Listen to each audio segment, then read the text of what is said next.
الحمد لله وكفى والصلاة والسلام على عبده المصطفى وبعد እንደሚታወቀው በሩቃ ጉዳይ ላይ በርካታ ሊነሱ የሚገቡ አሳሳቢ ነጥቦች አሉ። ይህንን ነጥብ በዚህ መልኩ አንስቶ ለመወያየት እንደ ምክንያትነት የቀረበው ከዚህ በፊት ምናልባት ሰምታችሁ ሊሆን እንደሚችለው ይህ ነገር በተለይ በሀገራችን በተለያዩ ምክንያት እንደ ቋሚ ተግባር ብዙዎች ዘንድ የተያዘ መሆኑና ይህንን ጉዳይ ብቻ የሚከታተሉ ማዕከላት በተለያዩ ቦታዎች በመከፈታቸውና በመስፋፋታቸው ነው።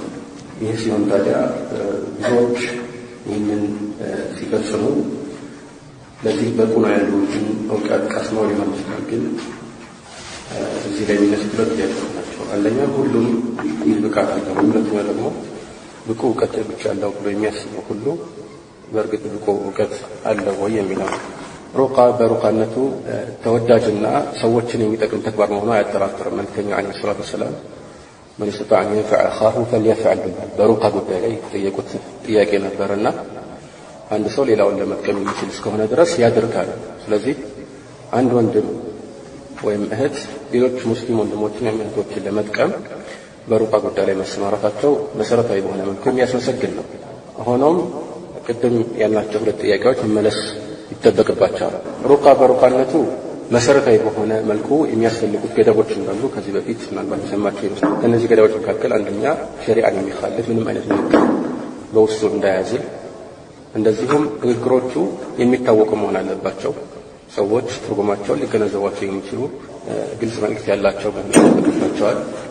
ከዚህ ውጭ ሁሉም ንግግሮች ሁሉ ገደብ እንዳላቸው ሁሉ ሩቃም ገደብ አለውና በዚህ አብሮ ሊታይ የሚችል ሊሆን ይችላል። መልእክተኛው ዓለይሂ ሰላቱ ወሰላም في حديث عوف بن مالك الأشجعي في صحيح مسلم يقربላቸው ነበር إنا كنا نبقي في الجاهلية فقلنا القائل هم الصحابة أو القائل هو عوف بن مالك ومن معه من الصحابة قال فقلنا يا رسول الله إنا كنا نبقى في الجاهلية كيف ترى في ذلك قال اعرضوا علي رقاكم لا بأس بالرقى ما لم يكن فيه شرك وفي رواية عند أبي داود وغيره ما لم تكن شركا እኛ በጃሂልያ ሩቃ እናደርግ ነበር። ይሄ አዲስ ነገር አይደለም ማለት ነው። ሰዎች በተለያዩ አጋጣሚዎች ህመም ሲሰማቸው ከዚህ ህመም እንዲፈወሱ ምክንያት የሚሆኑ ንግግሮችን ያለመንቡ ነበር። እናም ይህን አስመልክቶ ጥያቄ ማቅረብ ፈለጉና ይህን እናደርግ ነበር። ስለዚህ ምን ትላለህ ሲሏቸው መልእክተኛው ያዕሪፉ ዐለየ ሩቃኩም አሉ። እስቲ የምትሉትን ነገር ለእኔ አቅርቡልኝ ልስማውና ፈርዳለሁ ካሉ በኋላ ጥቅል የሆነ መርሆን አሰፈሩ። ላ በእሰ ቢሩቃ ማ ለም የኩን ፊህ ሽርክ፣ ሽርክ እስከሌለበት ድረስ ሩቃ ችግር የለው። ምክንያቱም በዛን ሰዓት በዋነኝነት የሚፈራው ከጃሂልያ የተወራረሱ አንዳንድ ቃላት ሽርክ እንዳያዙ ነውና ይህንን ገደብ መልእክተኛው ዓለይሂ ሰላቱ ወሰላም አስቀመጡ። ከዚህ አንጻር በአፈጻጸሙ ረገድ ሙሉ ለሙሉ ዝርዝር የሆነ መረጃ ባይኖረው እንኳን የአላህን ቁርአን የመልእክተኛው ዓለይሂ ሰላም ሐዲስ የማይጥስና በዚያ ላይ የተመረኮዘ እስከሆነ ድረስ የሚቃወሙት ሊሆን አይገባም። ነገር ግን ሩቃ ይህ ሲባል ከተለምዶ ጋራ አንዳንድ ጊዜ እየተቀላቀለ በተሞክሮ ብቻ ላይ የተወሰነ ሊሆን ይችላል። ይሄ ቅድም እንዳልኩት የሚወገዝ ላይሆን ይችላል። በተሞክሮ ላይ የተመረኮዘ ሩቃ ይኖራል። ነገር ግን ይህን አስመልክቶ ልናውቃቸው የሚገቡ ነገሮች አሉ። አንደኛ ይህ ተሞክሮ ተብሎ ለሁሉም ሰዎች እንደ ፎርሙላ እንደ ቀመር የሚሰጥና የሚሰራጭ የሚሆነው በትክክል ይህ የተሞከረው ነገር ተጽዕኖ አሳዳሪ መሆኑን ስናረጋግጥ ነው እንጂ አንዳንድ ጊዜ በትክክል ተጽዕኖ የሚያሳድረው ያ የሞከረው ሰው በሞከረበት ሰዓት የነበረው ሁኔታ ሊሆን ይችላል። ምክንያቱም ሩቃ ልክ እንደ ዱዓ እንደምታውቁት መሳሪያ በአንዳንድ ሐዲሶች ላይ አዱዓ ስላሑል ሙእሚን ተብሏል። ሐዲሱ በመሰረቱ በሰዎች መካከል ውዝግብ ያደረበት ነው። ነገር ግን በትክክልም ሐዲሱ ከሰነድ አንጻር ችግር ኖረውም አልኖረውም ዱዓ መሳሪያ ነው፣ የሙእሚን መሳሪያ ነው። ግን ይህ መሳሪያ ስለሆነ ብቻ ግቡን ይመታል ማለት አይደለም። አንድን ሰው የሆነ የሚተኩስበትን መሳሪያ አስታጥቀህ ሂድና ጫካ ወጥተህ አደናት ሚዳቆ ግደል ብትለው መሳሪያ ስለያዘ ብቻ ይህን ይችላል ማለት አይደለም። የግድ እንዴት አድርጎ ማነጣጠር እንዳለበት፣ እንዴት መተኮስ እንዳለበት ማወቅ ይጠበቅበታል። ስለዚህ ብቻውን አይደለም ማለት ነው። ይህን አስመልክቶ ግን ቀይም ረሒመሁላሁ ተዓላ አዳእ ወዳእ ባለው በጣም ጥሩ መጽሐፉ ላይ ያሰፈረው መልእክትን ላንብብላችሁ። ምን ይላል? ፈስል يعني هنا خاص هنا رأس የሚመለከትበትን ፈስል አቅድ ካደረገ በኋላ وكثيرا ما تبدو أدعية دعا بها قوم فاستجيب لهم ምናልባት የሆኑ ሰዎች ዱዓ አድርገው አላህ Subhanahu Wa Ta'ala ተገቢ ምላሽ የሰጣቸው ሊሆን ይችላል እና እንደዚህ አይነት ዱዓዎችን ታገኛለህ አለ فاستجيب لهم الله سبحانه وتعالى تقدم الله ستواتشه هنا إن ويكون قد اقترن بالدعاء ضرورة صاحبه وإقباله على الله كدعاء وقارا يزيد سو شنكت إنه ودى الله سبحانه وتعالى ململو لبون ما زورو أبروز القرآن فليه الإسلام أو حسنا أن تقدمت منه جعل الله سبحانه وتعالى إجابة دعوته شكرا لحسنته من الباتميه سوك زيوكي كسرات من كان تبارك الله ዱዓው ቀጥተኛ መልስ አሁን በአፋጣኝ ማግኘቱ ከዚህ በፊት የሰራው መልካም ስራ ውጤትና ምንዳ ሊሆን ይችላል። አው صادف وقت اجابته ወይም ደግሞ አላህ Subhanahu Wa Ta'ala ዱዓዎችን ከሚቀበላቸው ወቅቶች መካከል አንዱን ገጥሞ ሊሆን ይችላል ይላል። በኡጂበ ዳዕወቱ በዚህ ምክንያት ዳዕዋው ወይም ጥሪው ተቀባይነት አግኝቶ ሊሆን ይችላል። ነገር ግን ልብ በሉ يقول فيظن الظان أن السر في لفظ ذلك الدعاء አንዳንድ ሰዎች ምን ይመስላቸዋል ይህ ሚስጥሩ የተቆራኘው ከዱዓው ለፍዝ ጋር ይመስላችኋል። ያ ሰውዬ በሆነ አጋጣሚ በሆነ ታሪክ ላይ ይችን ዱዓ ሲል አላህ Subhanahu Wa Ta'ala ቀጥተኛ ምላሽ በአፋጣኝ ሰጥቷል። ስለዚህ ይሄንን ቃል የተናገረው ሁሉ እንዲህ አይነት አፋጣኝ ምላሽ ይሰጠዋል ይላል። ከዚህ አንፃር ትክክለኛ ያልሆኑ አንዳንድ ግንዛቤ በሰዎች መካከል በመሰረቱ የተነሳ ለሰዎችም እንዲህ አይነት ተወጁህ ወይም ደግሞ አመለካከት እንዲኖራቸው ግፊት ሲደረግ ይታያል። ያልወለደ ሰው ለምሳሌ 40 ጊዜ ይህን ዱዓ ካደረገ እንደዚህ ይሆናል። ምክንያቱም እኔ ሞክሬዋለሁ ይላል። አንተ ስትሞክር አላህ Subhanahu Wa Ta'ala ይሄንን ያደረገልህ ከሆኑ ምክንያቶች አንፃር ሊሆን ይችላል። የግድ ሚስጥሩ ከቃላቱ አንፃር አይደለም። ነዓም ቃላት ሚስጥር የላቸው ማለት አይደለም። የተመረጡ ቃላት አሉ። ግን እነዚህ የተመረጡ ቃላትና ተጽዕኖ አሳዳሪ መሆናቸው በአላህ ፈቃድ ሰበብ መሆናቸው ራሳቸው ይህንን ሰበብ የሚያሳድሩ ሳይሆን በአላህ ፈቃድ ለዚህ ነገር ምክንያት ሊሆኑ የሚችሉ መሆናቸውን የምናውቅበት ብቸኛ መረጃችን ቁርአንና ሐዲስ ይሄ ነገር ተውቂፊይ ነው ማለት ነው። ነገር ግን ቃላትን ብቻ በቃልነታቸው አውቀን እነዚህን ዋነኛ ምክንያት አድርገን ካሰብናቸው ይሄ ስህተት ውስጥ ሊጥለን ይችላል ማለት ነው እና ይሄንን ነው ኢብኑ እዚህ ቦታ ላይ እየጠቆመ ያለው ማለት ነው። قال فيظن الظان أن السر في لفظ ذلك الدعاء فيأخذه مجردا عن تلك الأمور التي قارنته من ذلك الداعي يا دعوة سيادة الدعاء سيادة ينبروا فتاري وإن دموا الله نبيل منه باللسب አብረውት ከነበሩት ወይም ደግሞ በዛ ሰዓት ከሱ ጋር ከነበሩት ሁኔታዎች እና አኳያዎች አንፃር ሳይሆን ለብቻው ነጥሎ ቃሉን ብቻ ወስዶ ይህ ነገር ውጤት ያሳድራል ብሎ በማሰቡ ስህተት ውስጥ እንደሚወድቅ ነው የሚጠቅስልን።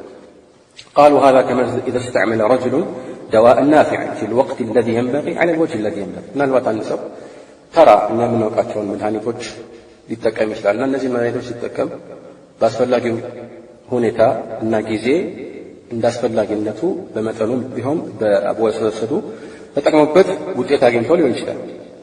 ነገር ግን فظن غيره أن استعمال هذا الدواء بمجرده كافي ሌላ ሰው ይሄ መድኃኒት በቃ መድኃኒት ነው ብሎ ስላሰበ ብቻ እንዴት መወሰድ እንዳለበት መቼ መወሰድ እንዳለበት ለማን ተገቢ እንደሆነ ሳያረጋግጥ ቀጥታ ሊወስድ ይፈልጋል ለማለት ነው እና ይህን በማድረግ ስህተት ውስጥ እንደሚወድቅ ነው የሚነግረን። ይህን ካለ በኋላ ኢብኑ ቀይም አለፍ ብሎ ምን ይላል? قال والأدعية والتعوذات بمنزلة السلاح والسلاح بضاربه لا بحد فقط دعاء እና تعوذات الله سبحانه وتعالى بالله سبحانه وتعالى ከሸሮች የምንጠብቅባቸው የዱዓ አይነቶች ልክ እንደ መሳሪያ ናቸው ወይም ደግሞ በመሳሪያ ደረጃ ላይ ያሉ ናቸው ይላል። መሳሪያ ደግሞ መሳሪያነት የሚረጋገጠው بضاربه ፈለገ ስል ቢሆን ሰይፍ ቢይዝ አንድ ሰው ዋናው ሰይፍ መያዙ አይደለም ነገሩ አመታት ይወስናል የእጅ ጥንካሬ ይወስናል አይደለም لا بحد فقط قال فمتى كان السلاح سلاحا تاما لا آفة به ይህ መሳሪያ የተሟላ መሳሪያ ከመሆኑ ጋር እና ምንም እንከን የሌለው ከመሆኑ ጋር እንደዚሁም ደግሞ ወሳዒዱ ሳዒዱን ቀዊ ይህንን የሚይዘው ከርን ወይም ደግሞ እጅ ጠንካራ ከመሆኑ ጋር ወልማኒዑ መፍቱት ይህንን የሚከለክል ከሌለ ምክንያቱም አንድን ነገር በሰይፍ መትቼ እችላለሁ ካልክ ያ ነገር ብረት ከሆነ የሚያስፈልግህ ሌላ መሳሪያ ሊሆን ይችላል። طيب እናም የሚከለክል ነገር ከሌለ حصلت به النكاية في العدو ጠላት ላይ ተገቢውን የሆነ ውጤት ያሳድራል ወይም መቀጣጫ ይሆናል ለጠላት ማለት ነው። قال ومتى تخلف واحد من هذه الثلاثة تخلف التأثير ከነዚህ ከሶስቱ አንድ ነገር ከጎደለ የሚያሳድረው ተጽዕኖም በጎደለው መጠን እንደዚሁ ያነሰ ይሆናል ማለት ነው። ምንድናቸው እነዚህ ሶስት ነገሮች? ንግግሩን መለስ ብለን እንመልከተው። والأدعية والتعوذات بمنزلة السلاح والسلاح بضاربه لا بحد فقط فمتى كان السلاح سلاحا كاملا መጀመሪያው የሲላሑ አይነት ነው፣ የመሳሪያው አይነት ከርዕሳችን ጋር ስናዛምደው እስቲዓዛ የምታደርግበት ቃል ራሱ ወይም ደግሞ ዱዓ የምታደርግባቸው ቃላት ራሳቸው እንደ ሲላህ ናቸው። ወሳዒድ ሳዒዱን ቀዊ ሁለተኛው ይህንን መሳሪያ የምትይዝበት አያያዝና የሚይዘው እጅ ራሱ ማለት ነው። ሶስተኛው ወልማኒዕ መፍቁድ ማኒዕ መወገድ አለበት። ምክንያቱም አላህ ሱብሓነሁ ወተዓላ ሁሉን ነገር ሰበብ አበጅቶለታልና ይህ ሰበብ ውጤቱን የሚመታው ይህ እንዳይሆን የሚከለክሉ መሰናክሎች ሲወገዱ እና ሲላህ የሚለውን ዱዓ ብለን ፈስረነዋል። طيب አሳዒድ የሚለው በምን ፈስር? የሰውየው ሁኔታ ከአላህ ዘንድ ያለው ቅርበት ትልቅ ተጽዕኖ አሳዳሪነት ነው። ሩቃ የሚያደርገው ሰው ከአላህ ዘንድ ያለው ቅርበት ትልቅ ነገር ነው። ምክንያቱም ይህ የሩቃ ጉዳይ በተለይ ደግሞ ከመስ ወይም ደግሞ ሲሕር አይን የመሳሰሉት ጋር የተያያዘ ነገር ሁሉ ከዓለም አልአርዋሕ ጋር የተያያዘ ነው። ሚስጥሩን በዝርዝር የሚረዳ ማንም የለም። ወየስአሉነከ ዐን ሩሒ ቁል ሩሑ ሚን አምሪ ረቢ ወማ ኡቲቱ ሚነል ዒልሚ ኢላ ቀሊላ። ከሩህ ጋር የተያያዙ ምስጢሮች በርካታ ናቸው።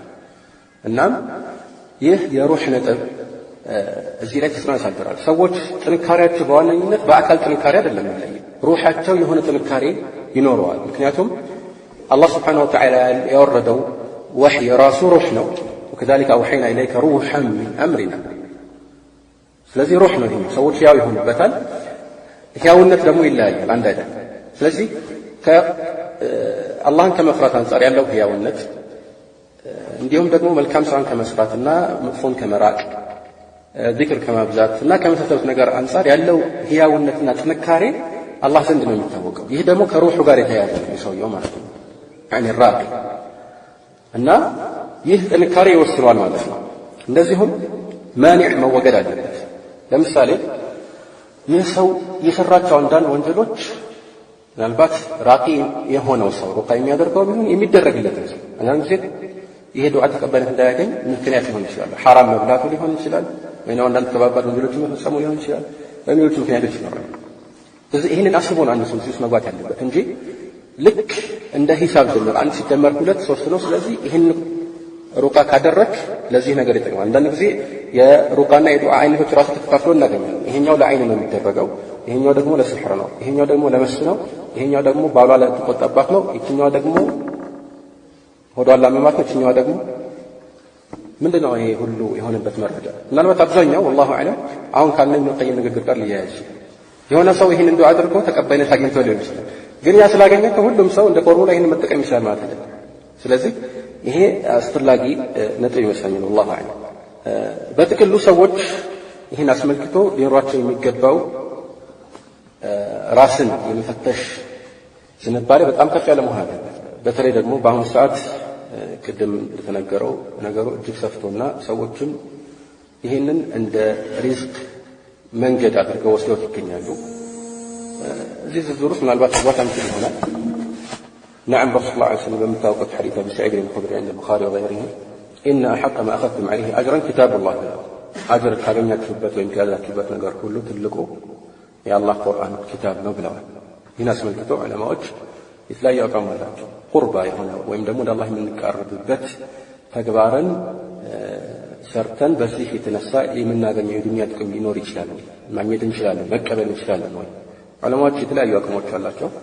አንደኛ ጥቅል በሆነ መልኩ ኺላፍ አለ ዑለማ መካከል።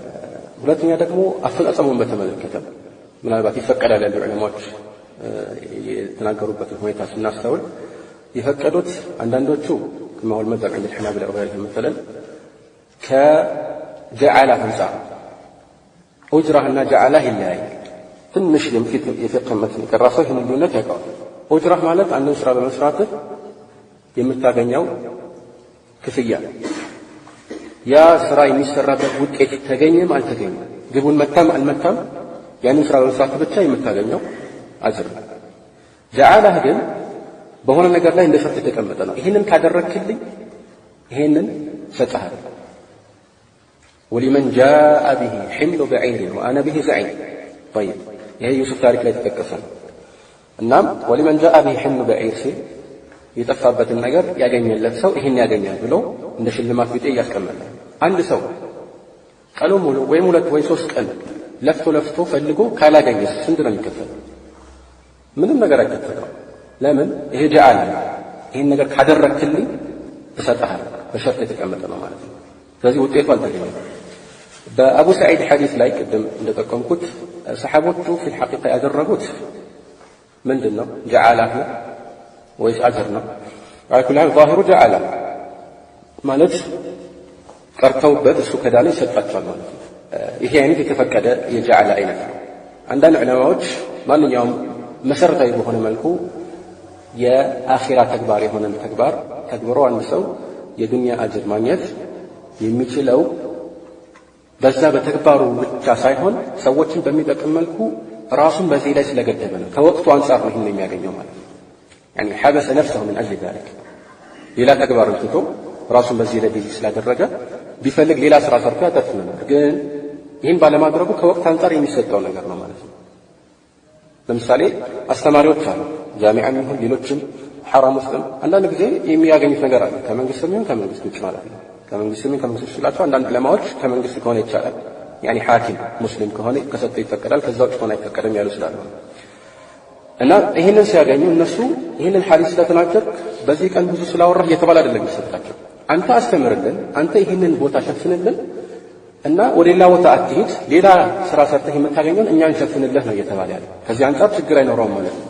እነዚህ ሰዎች ለምሳሌ ልክ ሰዓቱ ሲያልቅ ኸላስ እንግዲህ ከዚህ በላይ ከጨመርኩኝ ያስጨምራችኋል ምናምን የሚሉ ሰዎች አይደሉም።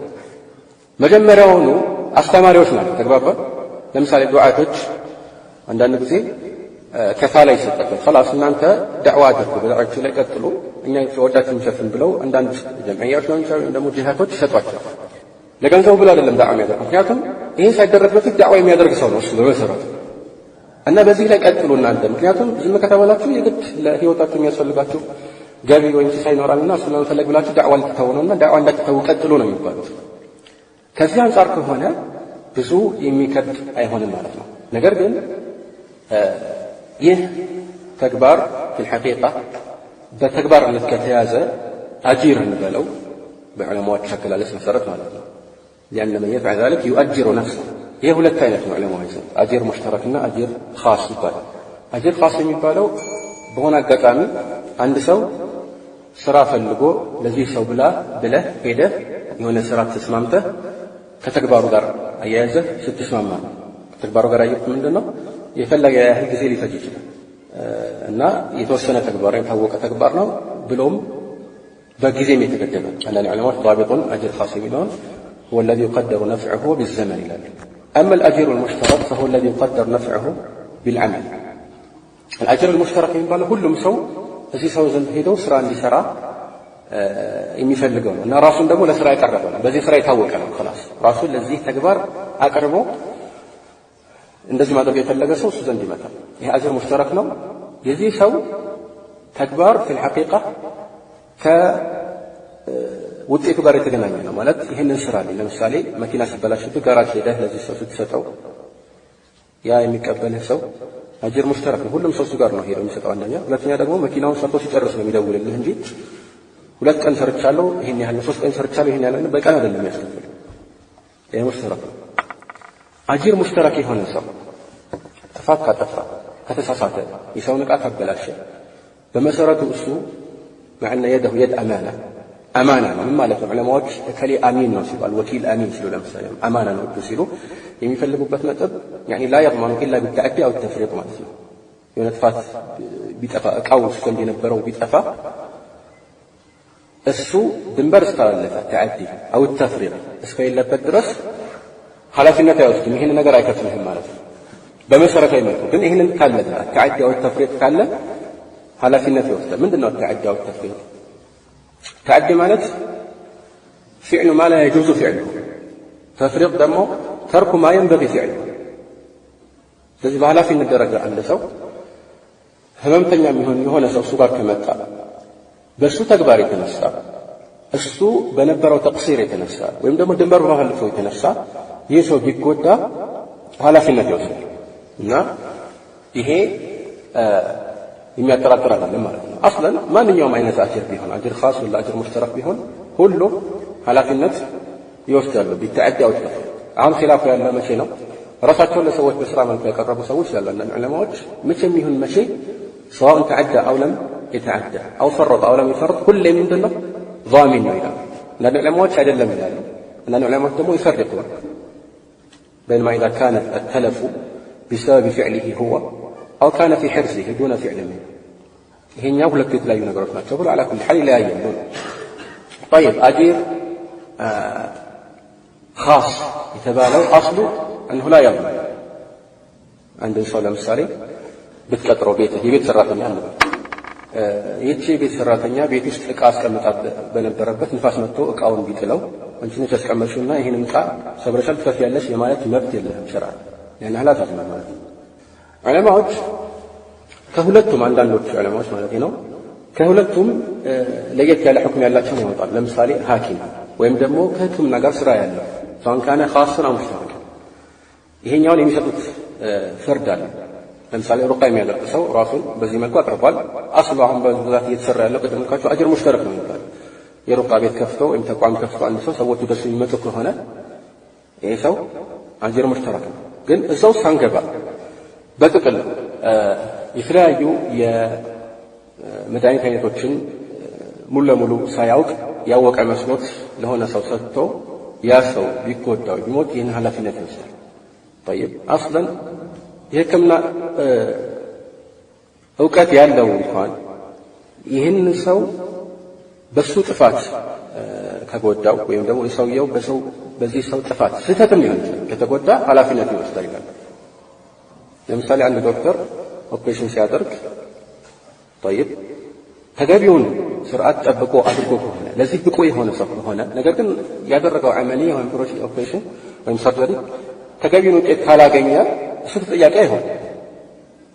ነገር ግን እሱ ጥፋት ከሰራ ስህተትም ቢሆን ማለት ነው ለምሳሌ መቀደድ የነበረበት ቦታ ካሰጣ ወይ ደግሞ ሲቆርጥ የሆነ ነርቭ ከነካ ወይ ደግሞ መቀስ ውስጥ ወስዶ ከሄደ የመሳሰሉ ነገሮች በዚህ ምክንያት የሚፈጠረው ነገር ሁሉ ኃላፊነት ይወስዳል። ምንድነው ኃላፊነት? ኃላፊነት ማለት ይሄ ሰው ቢሞት ለምሳሌ የእሱን ዲያ ይከፍላል ማለት ነው። ዲያ ካለ ዲየት ነፍስ ዲያ ማለት ያው እንደምታውቁት የነፍስ ጉማ ወይም ደግሞ ካሳ እንደሚባለው ነው። በሸሪዓ ራሱ የቻለ ገደብ አለ። ይህን የማድረግ ኃላፊነት አለበት ማለት ነው። ለዚህ መልእክተኛው ዓለይሂ ሰላቱ ወሰላም في حديث الوليد عن ابن جريج عن عمرو بن شعيب عن أبيه عن جده النبي عليه الصلاة والسلام قال من تطبب ولم يعلن منه طب فهو ضامن إلى حديث خلاف له سند لم تسلط عن عناي بزبط ነው እና ابن جريج الوليد የታወቁ ሙደሊሶች ናቸው። ግን ሌሎች ሰነዶች አሉትና ይጠናከራል ዑለማዎች አሉ። من تطبب ማለት ነው ተፈዑል የሚለው የሰርፍ አካሄድ በአረብኛ ቋንቋ ሁሉ ጊዜ ተከልፍን ያሳያል። በቂ ሆኖ ሳይሆን ራሱ ብቁነት ለማረጋገጥ የሚተስ ተከልፍ ውስጥ ገብቶ ይህን ነገር የሚያደርግ ማለት ነው። በቂ ዕውቀት ሳይኖሩ ሰዎች ላይ የሚለማመድ ይሄ ሰው በምንም መልኩ ጥፋት ቢጠፋ ኃላፊነቱን ይወስዳል። በምንም መልኩ ምክንያቱም ያለ ቦታው ገብቶ ነው ይሄ ሰው ይህንን ስራ ይሰራል።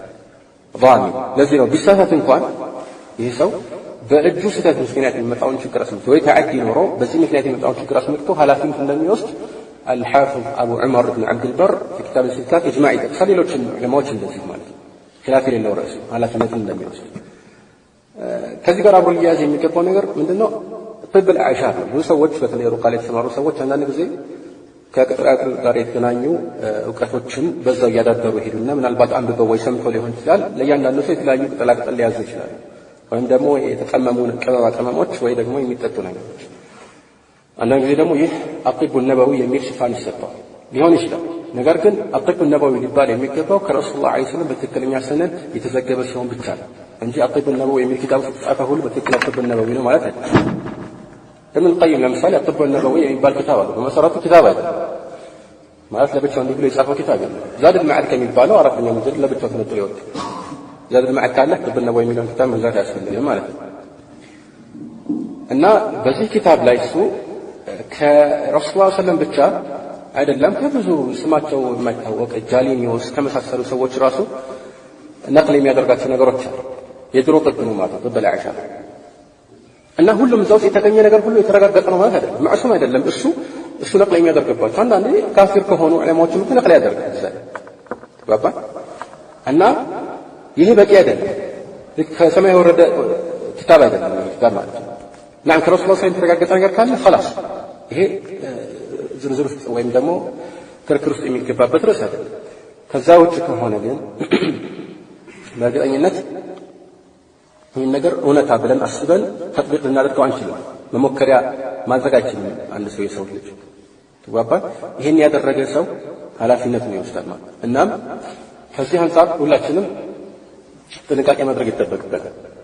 አንዳንድ ጊዜ ውጤቱ የከፋ ሊሆን ስለሚችል ሌላ ላነሳ የምንፈልገው ነጥብ አንዳንድ ጊዜ ሰዎች ምናልባት ስኒታል መጣ ተነስቶ ከሆነ አላውቅም በሚያጋጥማቸው ህመም ላይ ራሱ የሚሰማቸውን ነገር ሁሉ ወደ ሲሕር ወደ መስና ወደ መሳሰሉት ነገሮች እንዲያስጠጉትና በዚያ እንዲተረጉሙት ምክንያት እንሆን አይገባም። የታመመ ሰው ሁሉ እኮ የግድ ጅን ወይ ሸይጣን ብቻ አይደለም የሚያሳምነው ይገባል። እና نعم القرآن له كل ነገር መድኃኒት ነው። وننزل من القرآن ما هو شفاء ورحمة للمؤمنين። ስለዚህ ቁርአን ለሁሉ ነገር መድኃኒት መሆኑ ተረጋገጠ። ግን ያ ከመሆኑ ጋር አንዳንድ ጊዜ የምንጠቀምባቸው ስልቶች መሰረቱን የሳቱ ይሆናሉ። ከአነጋገር አንጻር ሰውየው ለምሳሌ በትክክል ጭንቀት ኖሮበት ሊሆን ይችላል፣ ወይ ደግሞ ጭንቀትም ራሱ የለበትም የሆነ ቦታ ላይ በሽታ አለበት እና ይህን በሽታ ሐኪም ቤት ዞሮ ዞሮ ውጤቱን ሊያገኝ አልቻለም፣ ሐኪሞች አልተረዱለትም። የግድ በቃ የቀረው አማራጭ ይሄ ነው ተብሎ ይመጣል። ከዛ ሰውየው ምናልባት ቀጥታ እርምጃ ውስጥ ይገባል። ቁርአን አይደለም እርምጃ ማለት ከዚህ ባለፈ መልኩ በጥፊ በርግጫ ሊመታው ይችላል፣ ውጣ እያለ ማለት ነው። እሱ ግራ ይገባል። ከየት ነው የምወጣው? የሆነ ዛሬ ምናልባት ወይ 20 ዓመት ወይ ከዛ በፊት ይሆናል ወይ ከዛ በኋላ በግል የሰለፍኩት ተሞክሮ አለ። እዛኔ ነሻጥ እንግዲህ ከፍ ያለ ነበር። አንድ ሰው ታሟል፣ ጨንቋል። በቃ ወዲያ ወዲህ ይላል፣ ጨንቆታል በጣም እና በቃ ያው ሰው ሁሉ ደመደመሽ ጅን ነው ምናምን ብሎ እኛ እንግዲህ የመስጂድ ልጆች ተብለን ገባንና ይህ ሰው ላይ ቁርአን መቅራት ጀመርን። ከዛ በኋላ እኔም ከሌላው ደፍሬ ቶሎ ትወጣለህ አትወጣም ምናምን ማለት ጀመርኩ። የት ነው የምሄደው? ለምንድን ነው የምወጣው ከቤቴ ይላል። መጨረሻ ላይ ጠይብሽ እነሱ እንኳን ጎረቤቶች ናቸው አውቃቸዋለሁ፣ አንተ ከኔ ከየት መጥተህ ነው እንደዚህ የምትለኝ? አክል ለሐል በኋላ ተሻለው። ግን ያው ዝም ብሎ በሞራል ብቻ ተነሳስቶ አንድ ሰው ይህንን ነገር ተጠንቅቆ ለማድረግ መወከል የለበትም። ዋናው አውቀህ ደፋር መምሰል አለብህ ምናምን ብለህ ራስህን አንዳንዴ ትታፈራለህ። እንደዛ አይደለም ነገሩ፣ አንዳንዴ ላይታወቅም ይችላል። ስለዚህ ቁርአን መድኃኒት ነው ተባለ ድረስ የግድ ሙቀዲማዎች ብዙ ላይ ያስፈልጉት ይችላል። ለማንኛውም መድኃኒት ማለት ነው። ለማንኛውም በሽታ መድኃኒት ከሆነ የግድ ውጣ ምናምን ምን ጭቅጭቅ አያስፈልገውም። ያንን ነገር ማንበብ ነው አይደለም። ምንም አይነት በሽታ ከሆነ ይሄ ነገር ሩቃ ሰውየው የሚገነዘብ ከሆነና ራሱን በራሱ ሩቃ ማድረግ የሚችል ከሆነ ደግሞ የተሻለው ይሄ ነው። ከምን የበለጠ ራሱን ምክንያቱም አንደኛ በሰው ላይ ተዓልቅ አይሆንም። ምክንያቱም ብዙ ሰዎች አሁን አያውቁም። ምን የሆነ የተለየ ፎርሙላ ያለው ነገር ይመስላቸዋል። አንተ ጋር መጥተው እንደዚህ አድርጌ እንደዚህ ሆኜ ይህንን ነገር በዚህ መልኩ ሲያብራሩልህ የምትሰጠው የተወሰነ የቃላት አቀማመጥና የቁጥር መጠን ምናምን ያላቸው ይመስላቸዋል። እና እንደዛ አለመሆኑን ሰዎች ማወቅ አለባቸው። ሰዎች ራሳቸው ሩቃ ማድረግ ይችላሉ። ይሄ ደግሞ ይበልጥ ተጽዕኖ አሳዳሪ ሊሆን ይችላል። ስለዚህ ይሄም አንድ መንገድ ነው። እንደዚሁም አንዳንድ ጊዜ ሰዎች በሚደርስባቸው የአእምሮ መታወክ የተነሳ የአስተሳሰብ ሁኔታቸው ይለያል። ሁሉ ጊዜ እንደዚህ ነው ማለት አይቻልም። ግን ፈረንጆች ጠብዓን የሚሉት ነገር አለ። እነሱ ሁሉ ነገር በዚህ ነው የሚፈሰሩት፣ በዚህ ስለማያምኑ ማለት ነው። ማልቲፕል ፐርሶናሊቲ ዲስኦርደር የሚሉት ነገር አለ እና አንዳንድ ሰዎች በሆነ ምክንያት የሆነ ፐርሶናሊቲ ይኖራቸው የሚያስተላልፉት ወይም የሚያንጸባርቁት ስብዕና አለ። ከሌሎች ሰዎች ጋር ሲሆን ደግሞ የሚያንጸባርቁት ስብዕና አለ። ያ ነገር በጣም ጥልቀት ስር እየሰደደና እየጠለቀ ሄዶ መጨረሻ ላይ እንደዚህ የመለያየት ነገር ከአንተ ጋር ሲያወራት ሌላ ከዛ ይሄ ሁሌ ባህሪ ይሆንና ሁለት አይነት ሰው እንደመሆን ለመሆን ይደርሳል ይላሉ። አላ ኩሊ ሐል ሁሉ ነገር በዚህ ነው የሚፈስሩት። ይሄ ትክክል አይደለም።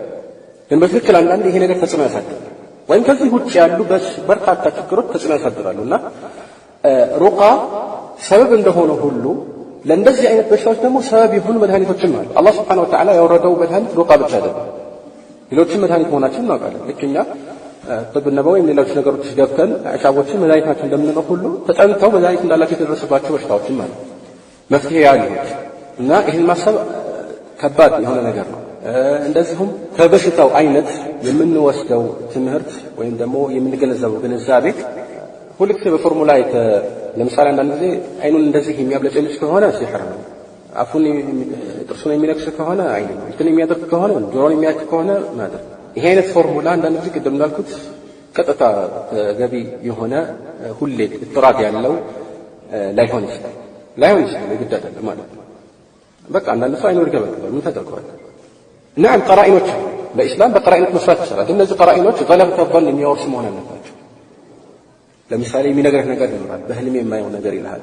ህልም ብቻውን መረጃ ሆኖ ከሸሪዓ አንፃር አይደለም ማለት ጥቅል በሆነ በዱንያ ክስተቶች ላይ እንደዚህ ከበሽታ አንፃር በተያያዘ እንደ መድኃኒት እንደ ምልክት ሆኖ በቃ ይሄን እንደዚህ ካየህማ እንዲህ ነው ለመደምደም አትችልም።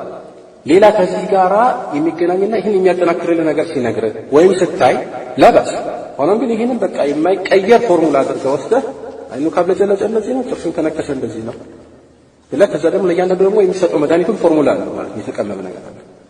ያ አይደለም። ይሄ ግድ መረጃ ያስፈልጋል። ነዓም ላ በእሰ ቢሩቃ ማ ለም የኩን ፊህ ሽርክ ነው። ግን ያልተገደበ ነገር መገደብ ደግሞ መረጃ ያስፈልገዋል ማለት ነው።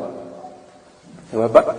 እናም ይሄ መስተዋል የሚገባው ነጥብ ነው። ከዚህ ጋር ተያይዞ የሚነሳው ነጥብ አንድ ሰው ናም ይሄ طبعا አሁን የተናገርኩት ሩቃ አድራጊዎች አንፃር ነው። ሩቃ የሚደረግላቸው ሰዎች ደግሞ ከዚህ ባሱ ናቸው። አንዳንድ ጊዜ ለምሳሌ የሆነ ትንሽ ነገር ሲሰማቸው خلاص ጂን ይዞኛል ወይ ሲሕር አለብኝ ብለው ያስባል። በተለይ ደግሞ የሚጠረጥሩት ሰው ካለ خلاص ይሄ ወስዋሳ في الحقيقة በአንድ በኩል ሰዎች እጅ መስጠታቸውና መሸነፋቸውን የሚያሳይ ነገር ነው። በመሰረቱ ሲሕርና የመሳሰሉት ነገሮች በአላህ የተመካ ሰው ቀላል ነገሮች ናቸው። በጣም ሰዎች እንዲህ የተጋሉና የተፈሩ ነገሮች መሆን የለባቸው።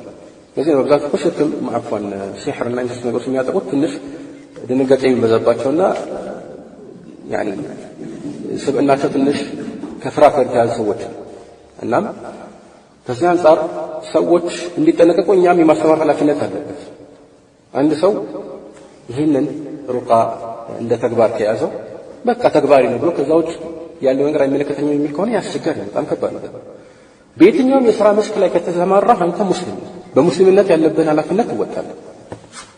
ስለዚህ እነሱ ይሄ እንደ አይነት ነገር ሰዎች እንዲቶለው ብላችሁ ሲሕር ነው እንዲህ ነው እያላችሁ አትደምዱ። ከሰው ጋር የመጣላት ሁኔታ አለ። በተለይ ደግሞ ሸይጣን ደግሞ ዋናው ትልቁ የሚያስሰው ነገር እንደምታውቁት ከሰው ጋር አንዱን ከሌላው ማጣላት ነው። إن الشيطان قد يئس أو قد آيس أن يعبده المصلون في جزيرة العرب ولكن في التحريش بينكم عندما ابن عليه الصلاة والسلام. وكما قال عيسى إن الشيطان يضع كرسيه على البحر فيبعث سراياه. شيطان كرسي بحر لا أدركه كذابه على جنود وجنود سرايته جني لك أنه لما ريبورت قال ما زلت به حتى أوقعته في الزنا ما زلت به حتى شرب الخمر. ما هو الشيطان يوشك أن ሸይጣን ጀነዶችን ወይም ደግሞ ሰራዊቶችን ይልክና ሁሉም ሪፖርት ያቀርባል። እና ምን ብለው ሪፖርት የሚያቀርቡት እኔ ይሄንን ሰው ጎትኩቼ ዚና እንዲሰራ አደረኩት እኔ ይላል ደግሞ ሌላ መጥቼ ሸርብ ማነው ኸምር እንጠጣ አደረኩት ናይ ሲል ما فعلت ما صنعت شيئا من يوشك أن يتوب توبة ያደርጋል እንዲህ ከሆነ ማይለው ሌላው መጥቶ والله ما زلت به حتى فرقت بينه وبين امرأته በሱና በባለቤቱ መካከል ልዩነት እስኪፈጠር ድረስ አልተውኩትም ይላል ማለት ነው። እና ሸይጣን በዚህ መልኩ ይሄ ሰው ሪፖርት ሲያቀርብ ሚስቱንና እሱን አለያየኋቸው ሲል የዛኔ እንደዚህ አንተ ብሎ ያስጠግባል ወይضمه ያቅፈዋል። የዛኔ ይበልጥ የሚያስደስተው ምንድነው በሰዎች መካከል ልዩነትን መፍጠር። ታዲያ እንደዚህ እድል ካገኘስ ማለት የሚያምኑት ሰዎች ማለት ነው። እሱ ነፍስ ውስጥ ለምሳሌ የሰውን ሩህ ይዞ በሰውየው ጀሰድ ውስጥ ገብቷል ነፍስ ወይም ሲሕር ነው በየትኛው መልኩ ማለት ነው። እና ሊያምኑት የሚቀበሉ ሰዎች አሉ። ሊያምኑት የተዘጋጁ ሰዎች አሉ። ማን ነው ይሄን ያደረጉት ለሚጠየቁት ማለት ነው። ትልቅ እድል አገኘ አይደል? خلاص ማን ነው የሚለው በብዛት እከሌ ወይ ከሊት نعم قد يصدق وهو كذب እውነት ሊሆን ይችላል። የግድ ውሸታም ስለሆነ ብቻ የሚናገረው ሁሉ ውሸት ነው ማለት አይደለም። እውነት ሊሆን ይችላል። ግን እውነት ሊሆን ይችላል በሚል መልኩ በውሸታምነት የታወቀ ሰውን በማጥመም በማጣላት ላይ ትልቅ ጉት ያለውን አካል አምነህ እንድትቀበል እንዲህ አይነት ጥያቄ ውስጥ መግባትም አንድ ከሚከለከልባቸው ምክንያቶች አንዱ ነው። ላይ ውሸቶችን ዋሽቶ ሰዎችን ያጣል። እኛ ማንም እስላማን ቁርአን የአላህ ቃል ስለሆነ መድኃኒትነት ተገልጾልናልና ይሄን ሲሕር ወይም መስ የመሳሰሉት ነገሮች ሁሉ ጠራርጎ የሚያስወጣ ነው። መስፈርቶቹ ከተሟሉ በዚህ መልኩ መንቀሳቀስ ያስፈልጋል። ብዙ ጥያቄ ማብዛት ያስፈልጋል። አንዳንድ ምናልባት ተወሰኑ ተወጣላት በጣም አይነት ጥያቄዎች መጨረሻ ላይ ማስጠንቀቂያ ማስተራሪያ ላባስ طيب ነገር በዋነኝነት ቁም ነገር የተያያዘው ልክ አንተ ፈልገህ እሱን አንዳንድ ያኒ ህግ ቦታዎች ላይ አስገድደው አንዳንድ ሰዎች እንደሚያሳምኑት ማለት በየትኛው ነገር ላይ በዛ መልኩ አንተ ደብድበህ አንድን ሰው ማሳመን አይደለም። ምክንያቱም እሱ ስላለ አይደለም ቁም ነገር እኮ አሁን ማስወጣት ነው። ማሳመን ማላሳላህ ማሳመን አይደለም። ባባን እና በዛ መልኩ መሆን የለበትም። አንተ እንዲህ አይነት መርማሪ ፖሊስ መሆን የለበትም። ለማንኛውም የዚህ አይነቱ አካሄድ ውጤቱ ከልማቱ ጥፋቱ ሊበልጥ ይችላል። ሸይጣን አስለቅቃለሁ ብለህ ቤተሰብ ትበጠብጣለህ። ያ እንዳይሆን ተጠንቀቅ። አደራ ነው ይሄ ተግባር ማለት ነው። ሌላው ከዚህ ጋር በተገናኘ መልኩ አንዳንድ ጊዜ አፈጣጠም ላይ የሚኖሩ ሴቶች ይኖራሉ። በተለይ ሴቶች በዚህ አይነት ችግር ተጠቅተው ሩቃ የሚያደርግላቸው ሰው ፈልገው ሲመጡ ትልቅ ገደብ ይኖራል። እንደሚታወቀው በየትኛውም የሕክምና ዘርፍ ላይ ገደቦች አሉ። አንዲት ሴት ለማንም ሰው ሰውነቷን ወይም ደግሞ ፊቷን ወይ ሌሎች የተከለከሉ ግልጽ መደረግ ያለባቸው አካላቷን ማሳየት የለባትም ኢላ ከተፈቀዱ ሰዎች በስተቀር።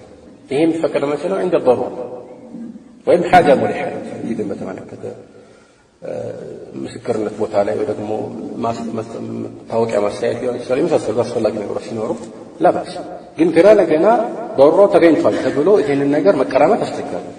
يعني حتى الله سبحانه وتعالى ضرورة يمترشها كهيوت قال يتقنان يعني نسو يمترشها آخر رمق في حياته إياه لما يتفكر لك مبلات يتفكر لك نقرات يتكلكنا نقرات يا سمان ستايهم ويمدمو يمتبكتم يكون يوتل لما تادك بلو مبلات تتفكر لك قل من إلى الله سبحانه وتعالى هو اللي هن نقرات يتكس كده باس كمتم بقرانا بكين فمن يضطر غير باغ ولا عاد ولا موجه بزي لي تكرر هذه تفسير قالاتو سنزروال غير باغ مالت ضرورة درجة ليس هايدرس مبلغ ولا عادي سبال دقمو كتفلقوا بلا مبلغ زي ضرورة سبال لازم علم واجهة من القواعد الفقهية المعروفة أن الضرورة تقدر بقدرها ضرورة قدبان بزي قدما قدبان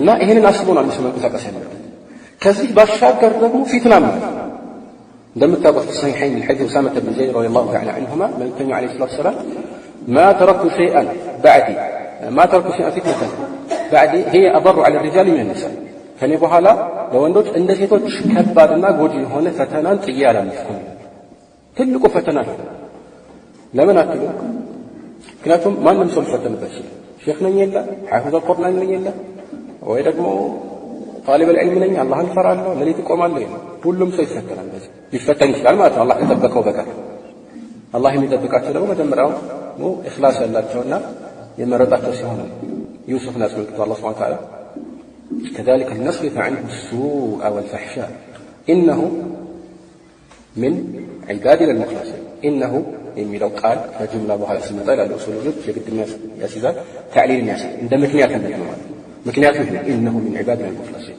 ስለዚህ ከፈተና መጠበቅ ይሄኛው ሐሳብ ይሄኛው ነጥብ ማረጋገጥ ይሄድ ነው ማለት ነው።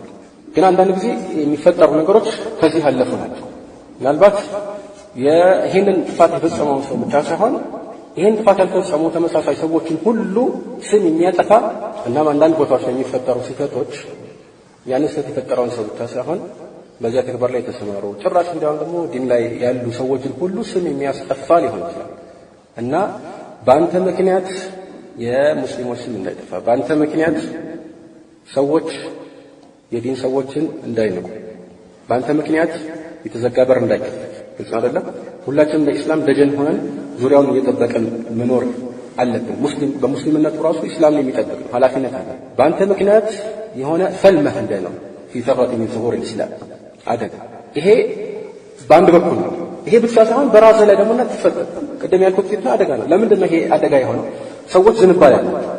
እናም ይህ ዝንባሌ في الحقيقة አላህ Subhanahu Wa Ta'ala በተፈጥሮ ውስጥ ያስቀመጠው የሆነ ስሜት ነው። በወንድና በሴት መካከል የሆነ መሳሳብ አለ እና ይህ ነገር ፊትና ነው። ረሱላህ ሰለላሁ ዐለይሂ ወሰለም ይሄንን ፊትና በር ለመዝጋት ሲሉ ነው እንግዲህ ለምሳሌ ኸልዋ ነው ተከለከሉት። ምክንያቱም ሁለት ሰዎች ለብቻ ከሆኑ ሶስተኛቸው ሸይጣን ነው የሚል ሐዲስ አለ እንደምታውቁት። በጥቅሉም የተከለከለ እና ምናልባት መሕረም ይዛ ካልመጣች ይህች ሴት መሆን ያለበት ሌሎች ሰዎች ማለት ነው። ሌሎች ሴቶች ከሷ ጋር፣ ሌሎች ወንዶች ደግሞ እንደዚህ። حتى አንዳንድ ዑለማዎች እኮ አንድ ወንድ ከብዙ ሴቶች ጋር ራሱ ካለ እንደ ኸልዋ ይቆጠራል ይላል።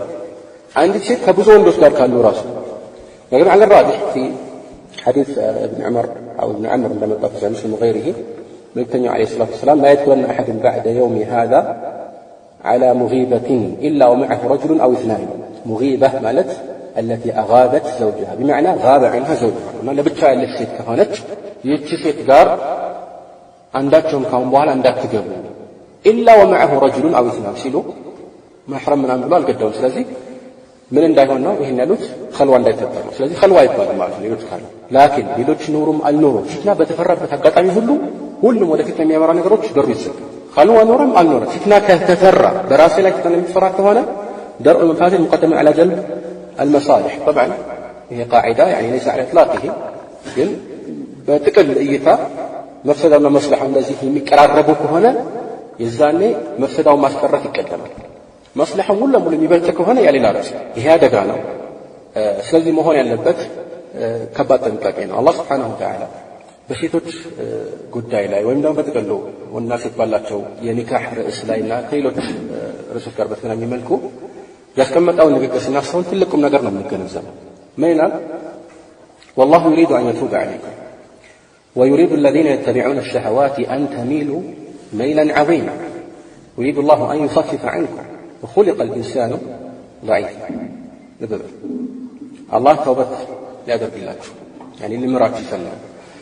እነዚያ ግን ስሜቶቻቸውን የሚከተሉት ምንድነው የሚፈልጉት? أن تميلوا ميلا عظيما ትልቅ ማዘንበልን እንድታዘነብሉ። ይህ ትልቅ አገላለጽ ነው። ምክንያቱም አንድ ሰው ከሴቶች ጋር እንዲህ ግንኙነት ሲጀምር በቃል ደረጃ እንኳን ሲሳሳቅ ዝንባሌ ነው። ይህን ዝንባሌ ስታስተውለው የተወሰነ ደረጃ ላይ እስካልደረስ ድረስ አላህ ለሻለት ሰው ያው ቀና ማለቱ አይቀርም። እንደ ምሳሌ ሆነ እንደሚንገዳገድ በርሜል አስቡት። ይሄ በርሜል ሲንገዳገድ ስንት ዲግሪ ድረስ ነው ደርሶ መመለስ የሚችለው? የተወሰነ ነው አይደለም? ከዛ መመለስ ከሚችልበት ዲግሪ ካለፈስ እንዴት ይመለሳል? አይመለስም። ሌላ የሆነ አካል መጥቶ ካልያዘው በስተቀር ማለት ነው። ويريد الذين يتبعون الشهوات أن تميلوا ميلا عظيما ትልቁን ይሄ መይል የምታደርገው እዛ ከገባ خلاص መውደቅ ነው ማለት ነው። መመለስ አይችልበት ደረጃ ላይ ነው። يريد الله أن يخفف عنكم وخلق الإنسان ضعيفا ይሰል በዚህ ርዕስ ላይ ደካማ ነው ተፈጥሯዊ ርዕስ ነው ማለት ነው። ስለዚህ ከሌለኝ እኔ እንደስተማሪ ነኝ እሷ እንደተማሪ ነች የሚባል ነገር የለም። በዚህ ላይ መጠንቀቅ ረሱላህ ሰለላሁ በቃ ትልቁ ፊትና ያሉት ይሄን ነው። ከዚህ በላይ ምንም አስተማሪ ቃል ያለ አይመስልም። ስለዚህ አደጋ ነው። ስለዚህ መሆን ያለበት ነገር ምንድነው? ረሱላህ ሰለላሁ እንዳስተማሩት ሰለላ ያፈውና ረጁሉን بامرأة إلا ومعها ذو محرم كما في الصحيحين من حديث ابن عباس عندهم كأن ست كارا خلوة ما أدري كسوة كارا ذو محرم لما صار بال يوم يشتغل وندم سبال يا مسامت أردت ما نادر كفيله ما نادر بتكلم عنه ما بيزنا أفهم يجي الرسول ما نادر يوم يفصل ما نادر بس إندزا ما نتكلم تكفرت إندزا قال هنا وما قلت له سويت محرم من مرة تكلم قال هنا بقر خلوة يتكلم كلام فلذي ይህች ሴት ቁርአን ይቀራበት ከፈለገች መህረም ያስፈልጋል። ካልተቻለ ፊትና በማይሰራበት መልኩ ሌሎች ሰዎች ኸልዋውን የሚያጠፉ ሰዎች ማለት ግን መኖር አለባቸው። እክትላጥ መኖር የለበት። አላስፈላጊ የሆነ ንክኪ መኖር የለበት። ضرورة ካልሆነ በስተቀር ይህች ሴት ተወራጭታ ለምሳሌ ልታመጡ የሆነ ቦታ ልትገባ ከሆነ ምናልባት ላባስ ይሄ ضرورة ነው ትይዛታለህ ማለት ነው። ወልክ እንደመጣች ነይ ብለህ ሰላምታ ነው ወይስ እንዴ? የከባድ ነገር ነው ገባን እና የከባድ ርዕስ بالحقيقة እንዲ ቀላል የሚታለፍ ነገር አይደለም። ተግባር ሲቀየር የሚያመጣ ተጽዕኖ በግልም ይሁን በጀማዓ ትልቅ ነገር። በግል ማለት በዚህ ሰው ህይወት ላይ የሚያሰጥር ተጽዕኖ ከባድ ፈተና ነው። በህብረተሰቡ ላይ ደግሞ የሚፈጥረው እንደዚህ ከባድ ነው ማለት ነው። ስለዚህ ኢንሻአላህ ይሄንን ማሰብና ማውጠንጠን ይግድ ነው ብዬ አስባለሁ። ለዛሬ ኢንሻአላህ ካለን በዚህ መልካም የሚሰማው አላህ አለሁ ሰለላሁ ዐለይሂ ወሰለም ወአሊሂ ወሰህቢሂ አጅማዒን